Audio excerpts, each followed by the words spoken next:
and a very warm welcome wherever you are across the world to this, the very first of our International School Partnership ISP Schools Education Talks. My name is Alan Taylor. I'm the head teacher here at Newton College in Alicante in Spain, and I'm joined by three colleagues from across our European network. They are Chris Aitken, who's the head teacher at Lady Elizabeth School in Javier, again here in Spain, Natalia Cáceres, she's the head teacher at International School Andalucía here in Spain, and Ed Dickey, who's the head of senior school at Claremont School in the UK.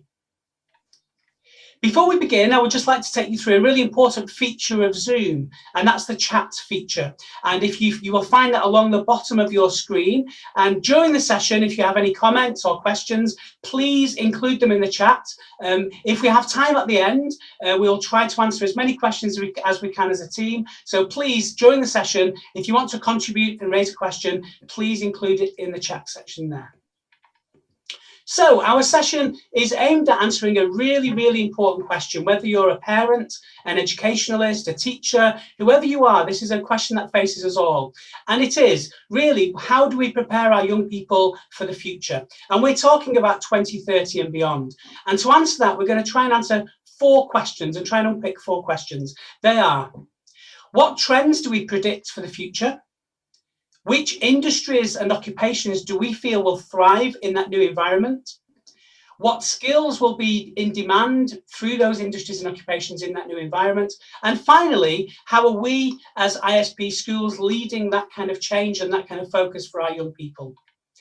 Our inspiration really for this session is a piece of research completed, and we want to acknowledge the work done by the team at Future Skills. And they are the Oxford University, Pearson Education and Nesta. Their work helped to inspire this presentation. And their full research, which includes a Mapping Your Future interactive tool, can be found online if you search the Future of Skills.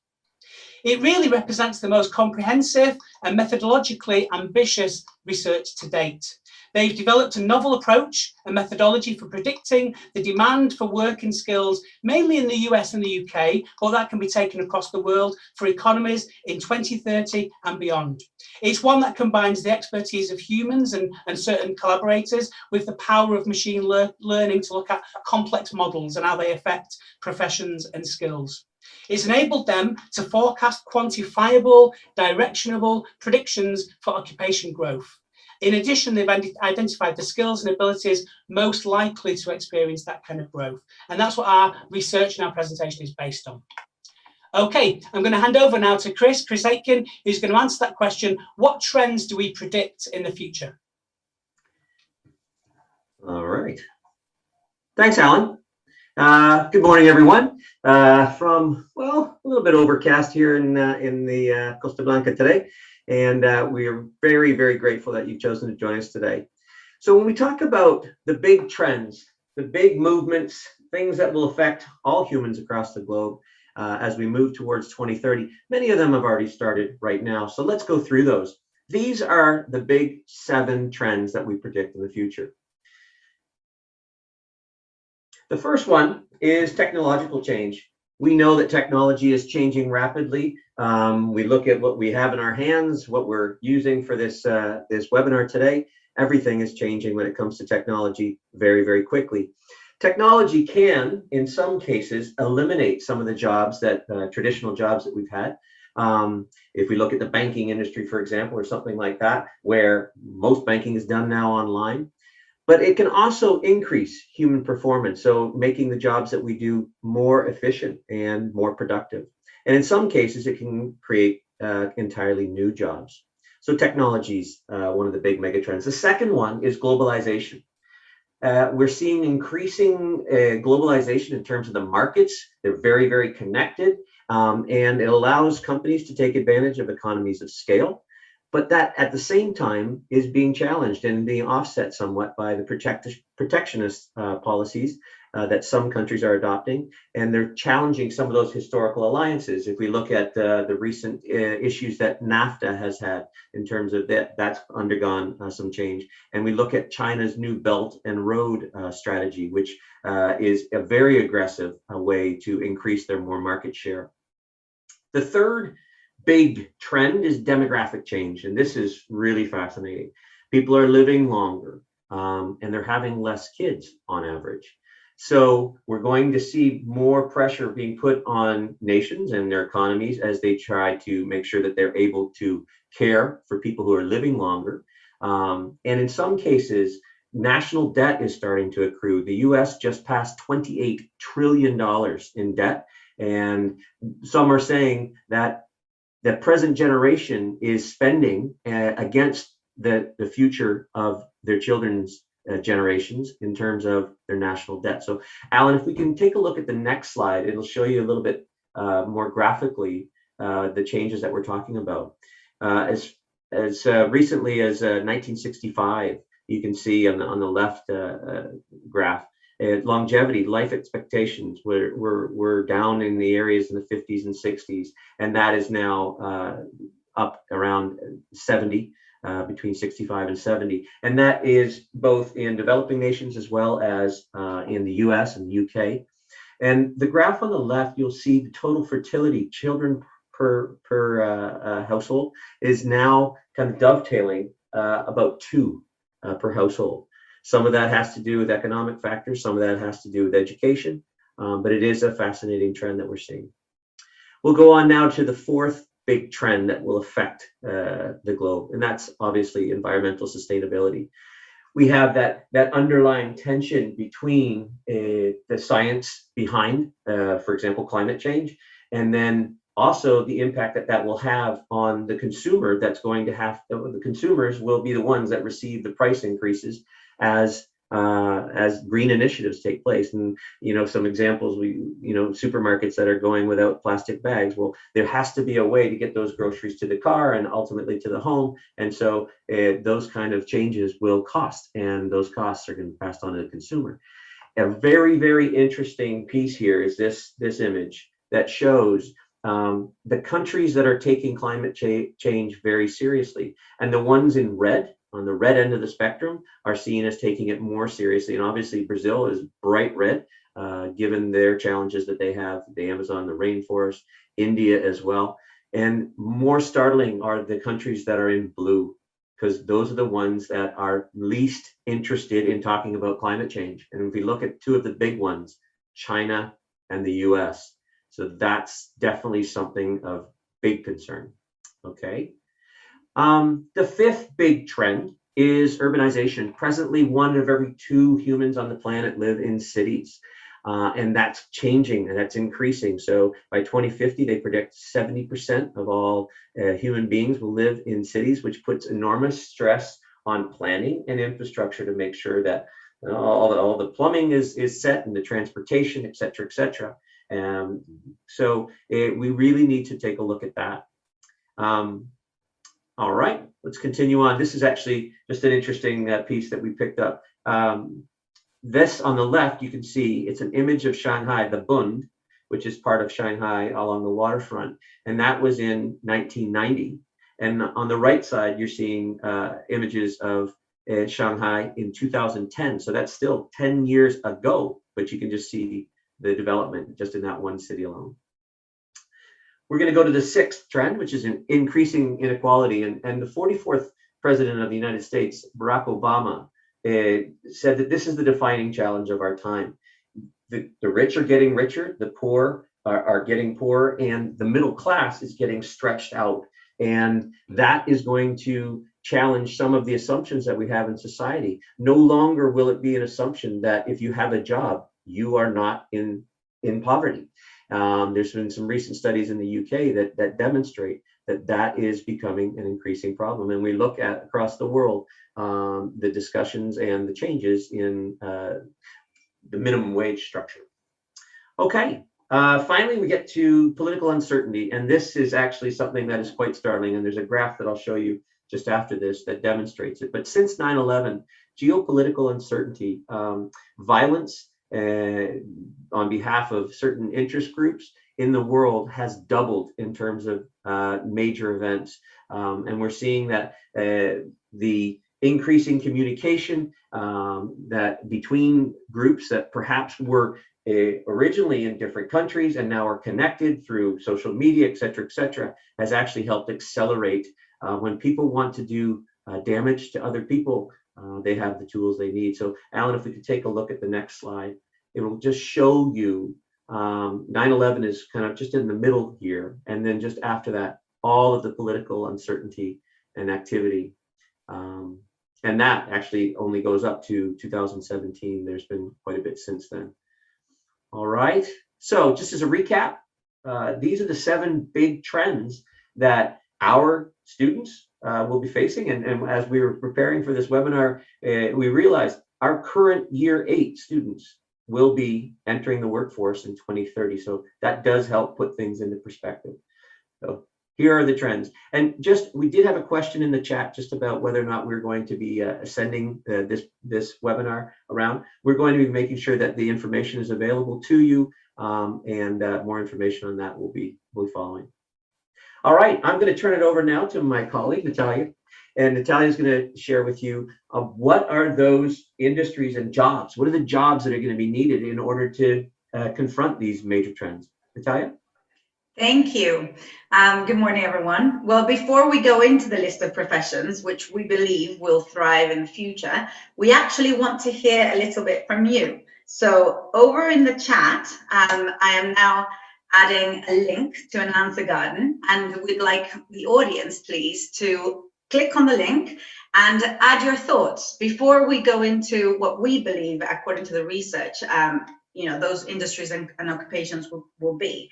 Let us know what you think. So a quick 60 seconds, just add in anything that, what professions you believe will still be thriving in 2030.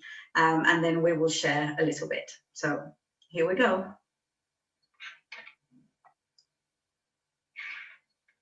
Okay, Alan, if you would like to share the screen with us, let's see what the audience thinks. So what I can see is lawyers, actors, city planners, tech roles, IT developers. So really interesting set of answers here. So let's get back to what the research shows, and excuse me, and let's see what we have. So on the screen, you can now see the industries and professions that are most likely to thrive in the future. So first of all, teaching and educational professionals, including special education.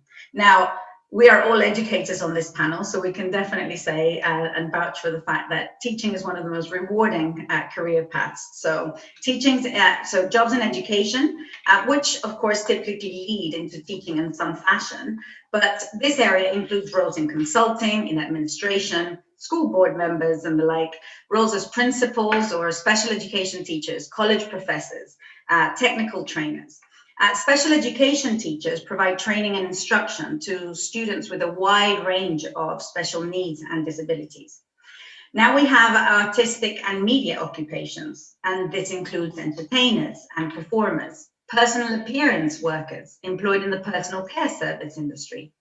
These occupations may include careers such as multimedia artists and animators, commercial and industrial designers, fashion designers, graphic designers, but it also includes motion picture and video production, bloggers or sound engineers. In the sports and fitness occupations, such as fields such as athletic trainers, physical therapists, medical assistants, sports medicine aides, assistant athletic trainers, physical therapy assistants, sports massage therapists, and sports and fitness nutritionists.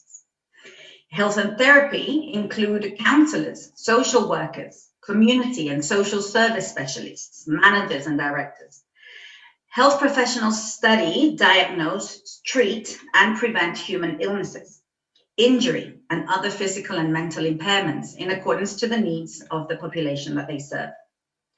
In the natural and social science professions, these careers include animal care. So the study of living organisms and the application of scientific principles, zoologists, ecologists, environmental specialists, and scientists. Professionals with social sciences careers examine human society and relationships of individuals. Social sciences careers may involve performing research or other professional or scientific work in one field or a combination of social sciences fields. Engineers, lawyers, judges, and related workers. And in the public services, librarians, curators, and archivists, assembling, cataloging, preserving, and managing valuable collections of historical information. And finally, managers and proprietors in hospitality and leisure activities, including food preparation and hospitality trades, supplying travelers of food, drink, shelter, rest, the basic needs. So with that in mind, Alan, what skills will be needed to meet these occupational demands? Thanks, Natalia. Okay, so as Natalia's outlined there are certain industries and occupations that are likely to thrive in this new environment. So for us then as educationalists, the question is, what skills will our youngsters need in order to access those and other new areas of occupational growth? Well, here are, from the research, the top 10 skills that were found to be the most useful and the most valuable for the future. And these are the top 10 that have come from the research. In a second, we're going to do a countdown of these top 10 in order, and we're going to give you the 10th going up to the first. Obviously, the 10th is still important, but maybe less valued than the first. So what we'd like you to do, if you can, in the chat again, is to place in the chat which of these 10 do you think will be predicted to be the most valuable skill. So choose any of those 10 in those circles and just pop it into the chat box, and we'll give you a minute again to do that, and then we'll talk about which of those skills the research says is the most important skill of all. So have a look at them and pop it in the chat box and we'll talk through it.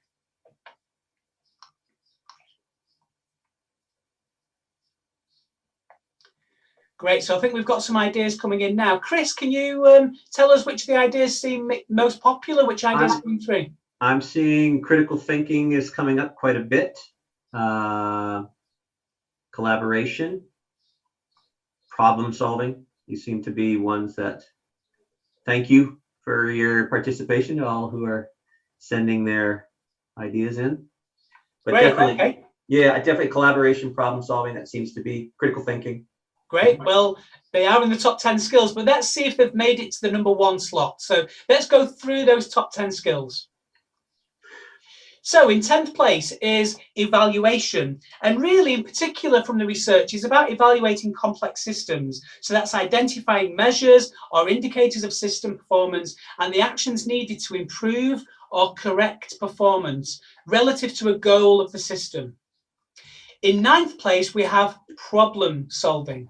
So problem solving is identifying often complex problems and reviewing related information to develop and evaluate options and implement solutions. In 8th place, we've got coordination. So coordination isn't obviously just physical coordination. That's about adjusting our actions and the actions of those around us in relation to the environment and the changes in the environment that we see. In 7th place, we have social perceptiveness. And really, that's a complicated one of being aware of other people's reactions and understanding why they react as they do. So emotional intelligence, psychology, social awareness all fit into this group of skills.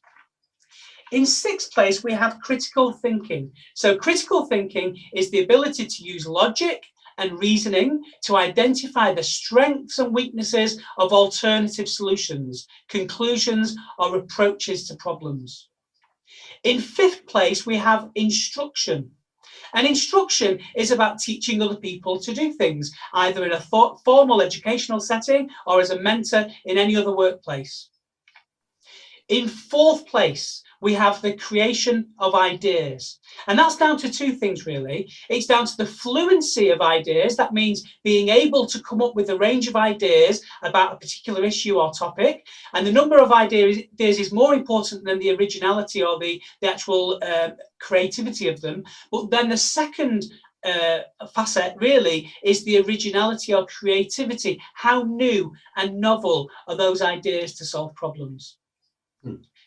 In 3rd place, we have communication. And obviously, as international schools, we know all about the value of being able to verbally communicate. But this goes beyond that. It talks about being able to use verbal and non-verbal modes of communication, including written and other means, to inform and to influence other people, just like we're doing today. In 2nd place is decision making. In our changing world, the ability to be able to consider, the relative costs and benefits of potential actions and choose the most appropriate one will be fundamental. But it's not the top skill. I wonder if you can remember what the top skill is, and I wonder how many people actually selected it. The top skill, the skill that's will be the most valued in the future with the massive changes that we see, is the skill of learning. That means to be able to select and use training and instructional methods and procedures to be able to learn new knowledge, new skills, and gain new understanding. And that's what drives our schools.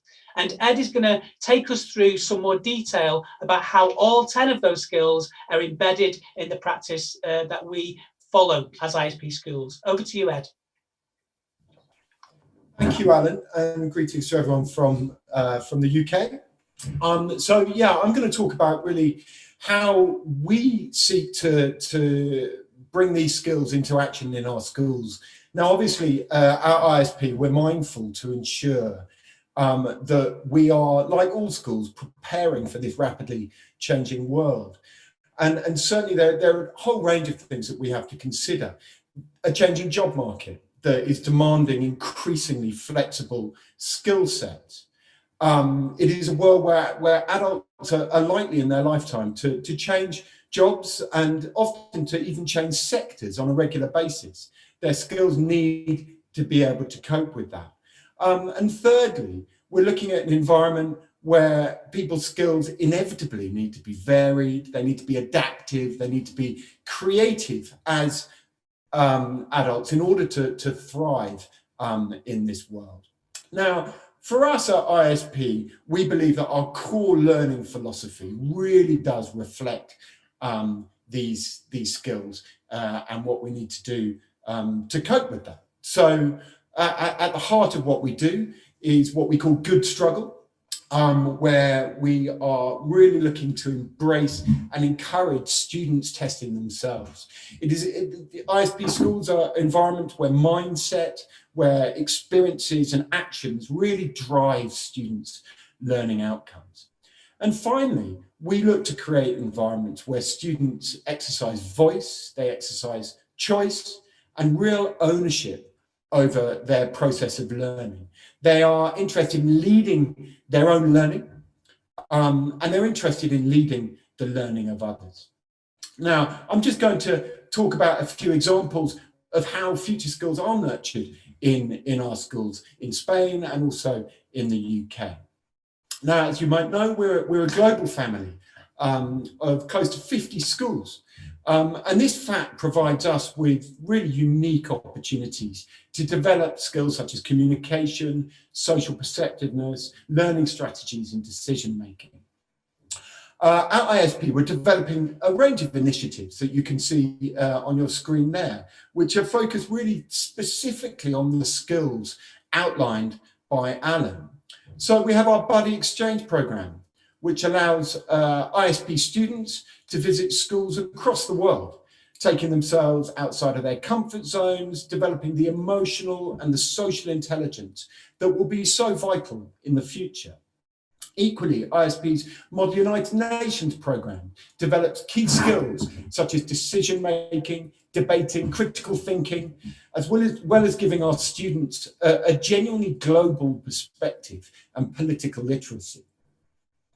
Other initiatives such as the ISP Film Festival and ISP's I Am a Scientist program are also driven by the students themselves, testing and developing their ability to research, collaborate, problem solve, and really select the most appropriate strategies. It's that learning for achieving their goals. These are unique opportunities where the specific focus is very much on developing the sorts of skills we've been discussing today. But it happens elsewhere in our programs. I think one of the most interesting areas is when we look at student leadership and student voice. At each of our schools, the importance of students leading and setting the agenda for their schools is paramount. So at Lady Elizabeth, students work in distinct areas. They lead in distinct areas that they are passionate about, whether it be student life, it might be green projects, student services, or even, as the slide indicates, marine conservation. In each the students are learning how to turn ideas into reality. That's key. Being provided with an environment where they can develop ideas themselves that generate change and progress. This is echoed in the UK at Claremont, where I am here now, where student leaders have responsibility for different areas, and they have responsibility for the development of new initiatives in things like communication and marketing, well-being, events, and areas around social responsibility. For example, just in the last month, students here have developed a mental health initiative, launching a mental health week for the school, delivering sessions for parents, for staff, and for students on the challenges in this area. At International School Andalusia, the importance of student leadership is also clear. Eco Club, projects in each subject linked to STEAM and focused around research and collaboration, a student newspaper, yearbook, all of these initiatives are looking to develop the skills that Alan outlined to you. At the end of the day, at International School at Andalusia, students have even created a project that's been selected to be sent to the International Space Station. Now, learning doesn't just happen inside the classroom, it happens outside the classroom as well. And at each of our schools in ISP, there is an understanding of this fact. So at Newton College, the team is developing instruction and learning strategy through community service placements and modern creative media. So students have placements in classes with younger peers. They're teaching, they are using their skills to share with others. They're supporting learning and working with staff to construct a series of radio podcasts designed to help peers learn and to revise. The school is even constructing a TV studio with the same aim. At Claremont, all of our students are expected to take what we call a leadership and qualification activity as part of their curriculum.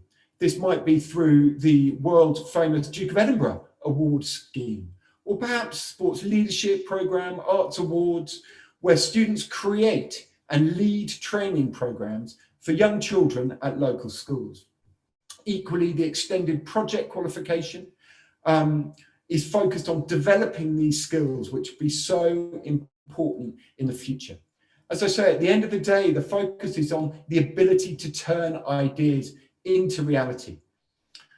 Thank you very much. All of our schools really understand that future generations will need a holistic set of skills that really goes beyond academic qualifications, as important as those might be in opening doors. The successful student will be the one that is able to use what they have learned in an effective way.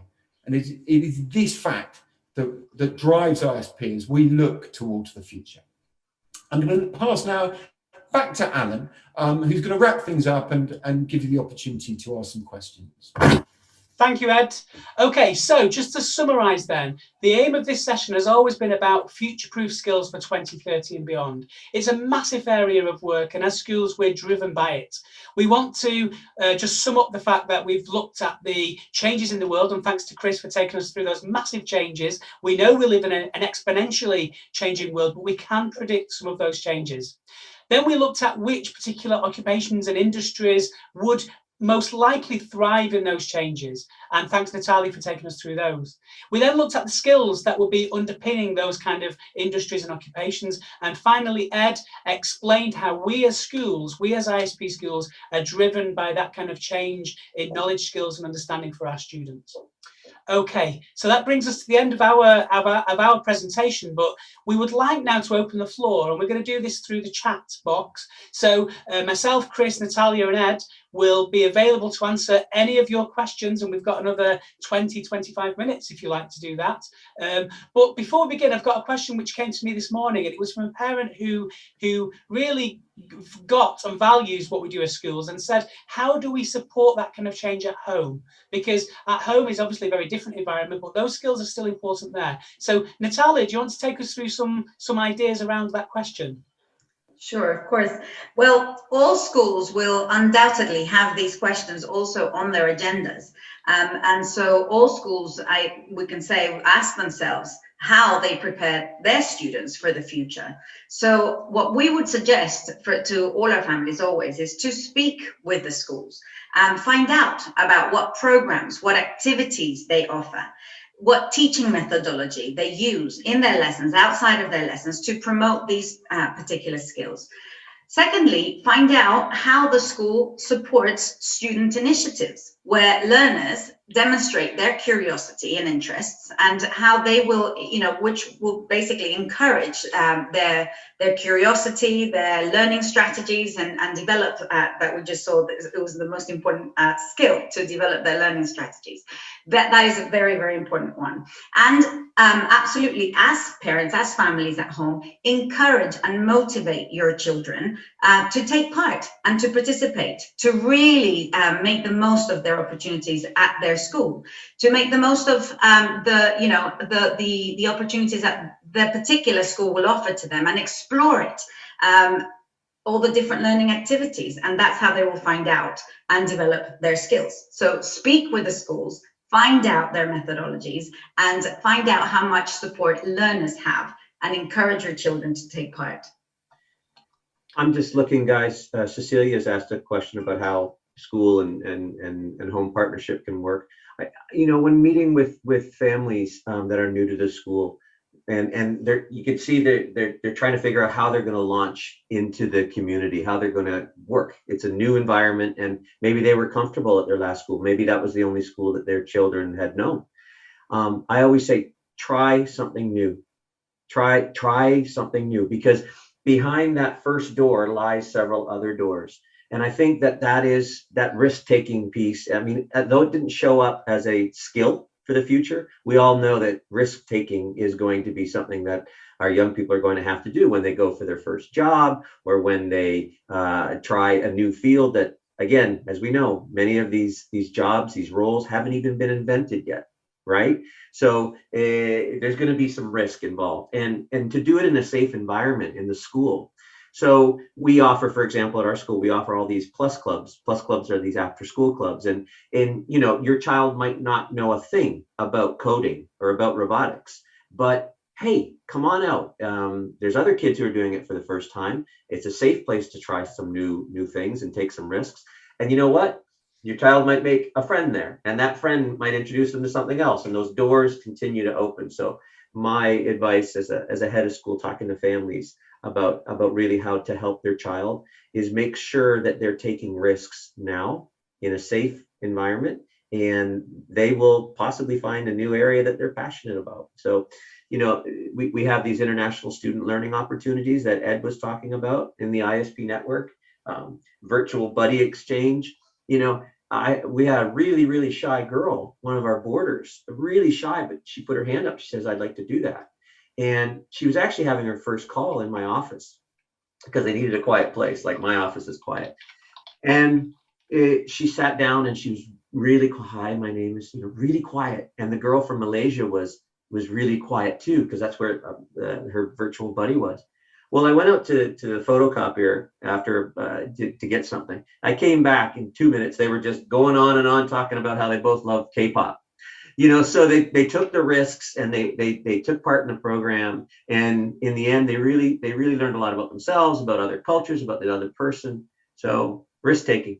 That's what I would say. I would say as well, to add to that, thanks, Chris, that actually it doesn't have to be a big project. It can be anything at home. Just look at those skills and find opportunities for students to solve problems at home. There's lots of problems, I'm sure, that need solving around the house. So find opportunities to turn a situation into a learning situation, and you'll find them all across the day at home, just like they're here in school.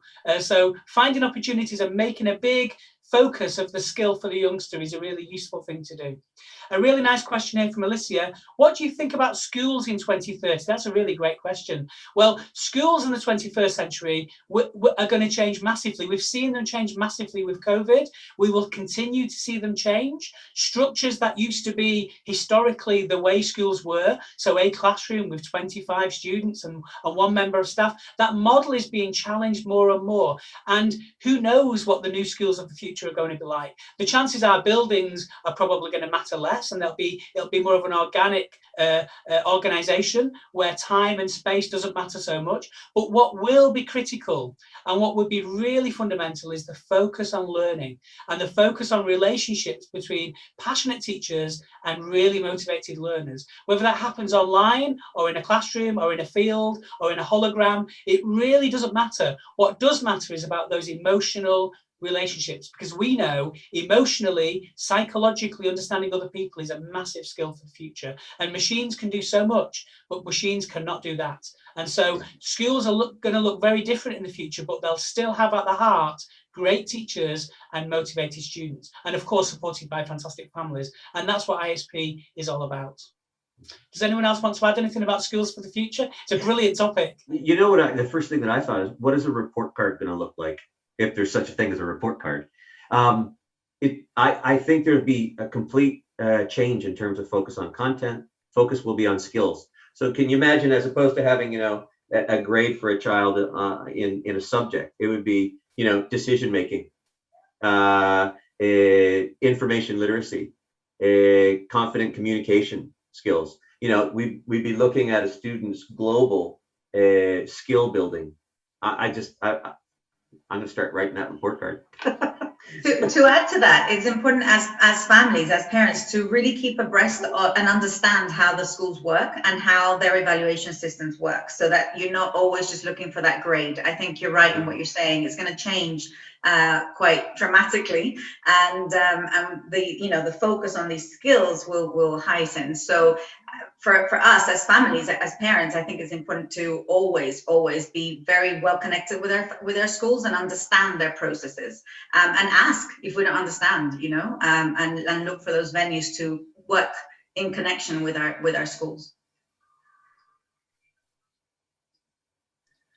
Sure. There's no more questions. Oh, here we go. What about agility for students and schools to face new challenges? That's a really good question. And obviously we've seen lots of challenges recently, but that agility, that ability to come up with creative ideas and to evaluate the ideas that are there is going to be critical for schools and critical for students for the future. So what we try to do as a school is, as Ed mentioned, offer students choice. Offer students choice and empower them to be able to solve a range of problems. They might be environmental problems, making the school a greener place. They could be educational issues, which route is best for me to get to the university of my choice. But whatever the issue is, great schools empower students to make that change happen.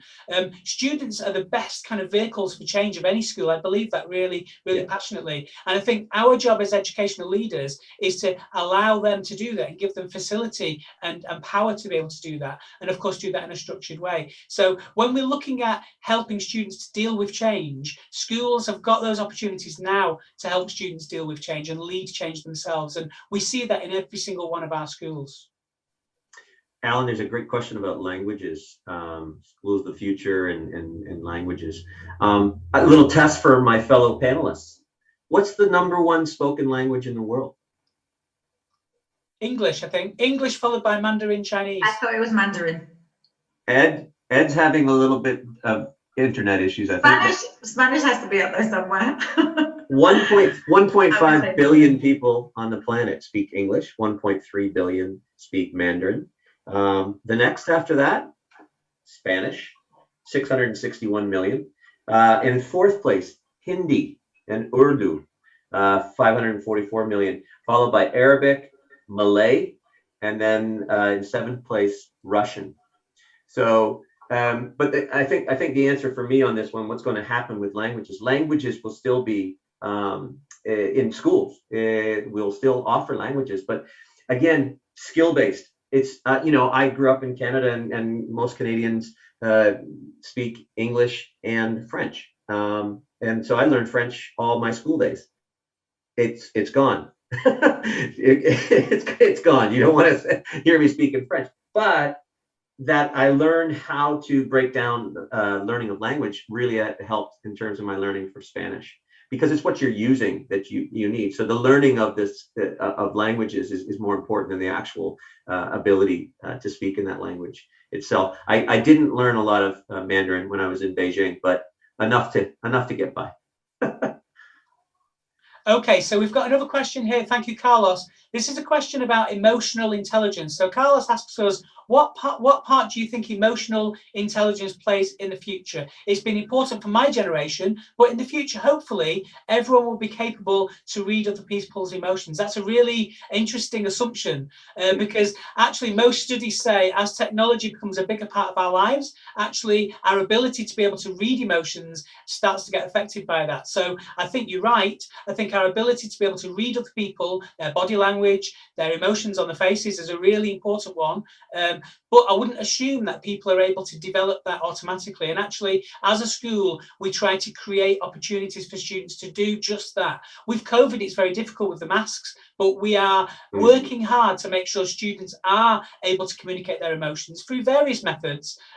Icon on a phone is still a method of communicating your emotion, and it's no better or worse than face-to-face. But as a school, we try to make as much of our interactions personable, one-to-one, and physical between the teacher and the student. And that way, we know students are gaining much more than information. They're gaining a relationship, and it's through those relationships that they learn the complex models to be able to communicate and to be able to read other people.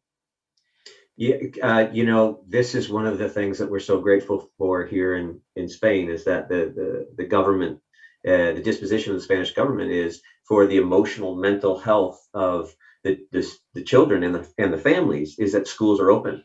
And so we, with very, very good COVID protocols, been able to offer our program live and in person all year, and we see that continuing.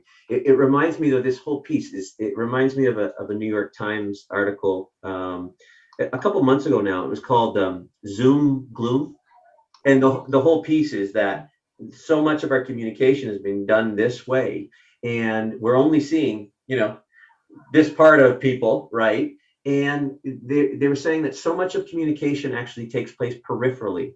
And if you think about it as a teacher and you're in class, you can hear that kid over there behind, to the right, a couple of chairs over, that is kind of holding their breath when they want to say something. You can hear it. You can hear when they breathe in. So you miss that on Zoom. So much of the social connections and cues that we have take place peripherally, and not just on a two-dimensional screen. So I think it's a great question. I think there's going to be a lot of research, Carlos, on this, on how much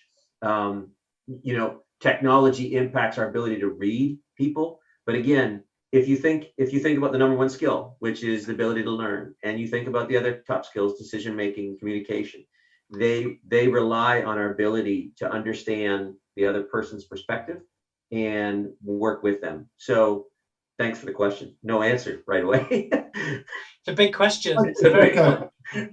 Echo what Chris has said there. I think what's very interesting is that our young people they grow up with things which our generations are having to learn.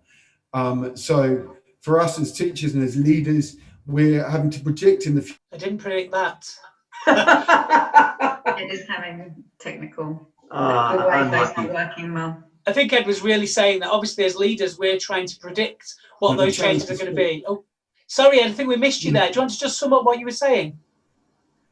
Forgive me, the UK internet situation isn't great, but just saying that these young people, they're learning on their feet. They're learning on their feet, and just if you look at the way they absorb information compared, we used to read lots of books. They're taking things in snippets and little chunks, and so schools need to adapt to that as well, understanding how the world is changing young people as much as how schools are changing young people. Yeah. All right. Why don't we've got time for another question. Carlos asked another piece about how we can help students in lower stages develop their social skills with all these social restrictions. It is something that we're all challenged by. Natalia, in your school, and do parents talk about this a lot, about lack of play dates and stuff like that? Yeah, absolutely. And also just how we, all schools have been impacted in their normal day-to-day lives in terms of the teamwork activities that would normally take place, or the clubs that we would offer that would not just be focused around the learning bubble, but actually, incorporate cross sections or cross grades, etc. But what I was going to say, and this kind of ties in a little bit with what you were discussing before, one of the skills is social perceptiveness that we have covered. So it's actually that specific skill of recognizing and understanding how that other person is feeling in order to be able to then respond or manage our behavior around them.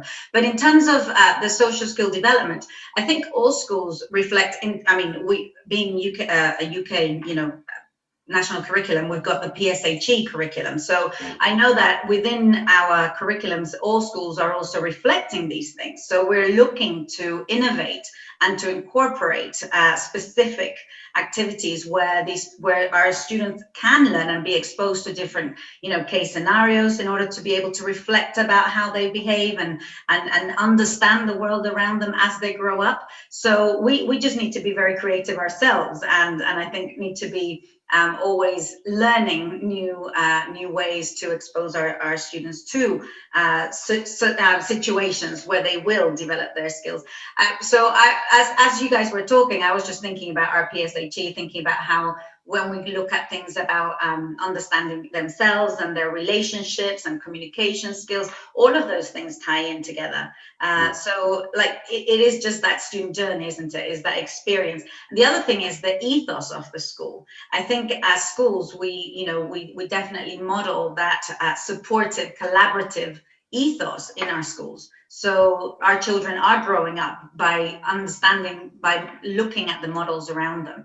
And so, yeah, that's what I would say. It's definitely something that concerns all educators, certainly concerns families. But I would say that, we're working with it and we're learning as it happens. And again, I go back to our explicit written curriculum and looking for those opportunities where we know that it is safe to be able to, maybe try new things and start incorporating those things that we haven't been able to, due to the situation right now. Great. Okay.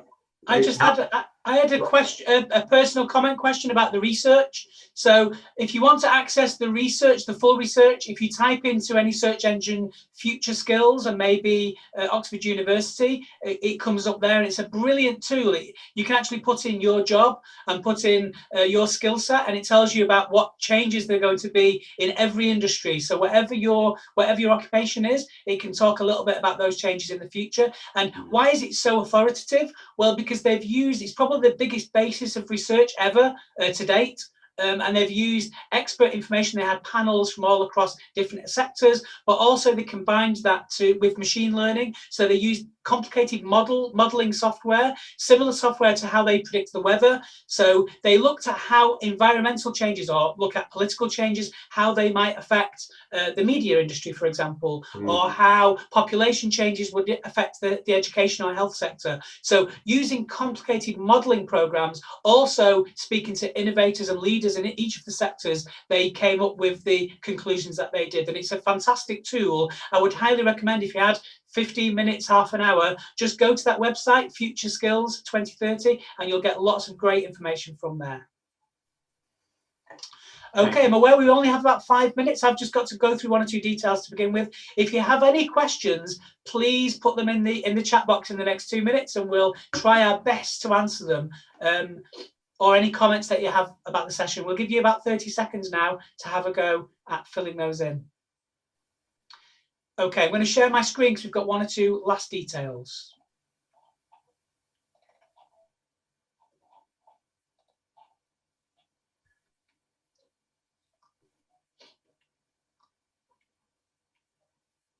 Okay, so these are our contact details, and obviously if you just search our schools, you'll find more information about each of our schools along with our email addresses. I'm sure you'll find them on the website, and contact details are there. Of course, where any one of us are happy to speak to you about this or about any other issue connected with our schools or with the ISP group.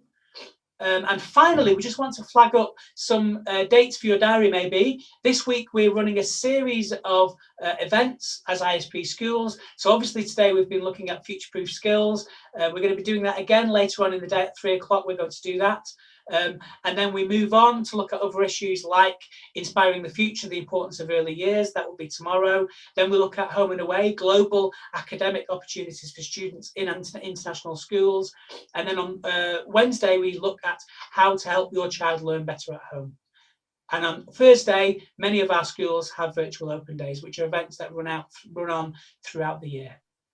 So I think that brings us to the end of our webinar today. I want to thank you, and I want to thank ISP for giving us this opportunity. I want to thank our fellow panelists, that's Natalia, Chris, Ed. I also want to thank Diana and Miguel for offering us our technical support for this webinar. Thank you for joining us, and have a great day. Bye-bye.